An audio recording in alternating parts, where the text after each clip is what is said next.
ምድር ላይ ግን ምንም አይነት ምክንያት ልጆቻችንን ችላ እንድንላቸው ፍቃድ አይሰጠን።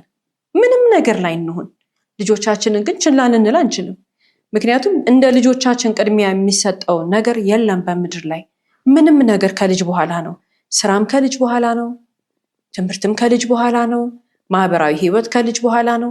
ትዳር ይሁን ፍቅረኛ፣ ምንም ነገር ከልጆቻችን በልጦ ቅድሚያ ሊሰጠው አይችልም። በተለይ ህፃን እያሉ ጤንነታቸው፣ ደህንነታቸው፣ ሁኔታቸው፣ ስሜታቸው የተረጋጋ ነው ወይ ተረብሸዋል ወይ ብዙ ነገር የምናረጋግጠው ችላ ሳንል ስንቀር ነው። ሩቅም ሆንን ቅርብም ሆንን እኛ አይምሯችን ነፃ ከሆነ ለልጆቻችን የተቀመጠ ክፍት ቦታ ካለው ልጆቻችንን የሚያስቀድም ስብዕና ካለን ልጆቻችንን የማዳመጥ ልምምድ ካለን ልጆቻችንን የመከታተል ደግሞ ፍላጎት ካለን እነዚህ ነገሮች አንድ ላይ ከተደመሩ በምንም ተአምር ልጆቻችንን ችላ ያለ ወላጅ ሊደርስበት የሚችልበት ውጤት ሊደርስብን አይችልም። ልጆቻችንን መከታተል የኛ ፋንታ ነው። ልጆቻችንን በትኩረት ማየት የኛ ፋንታ ነው።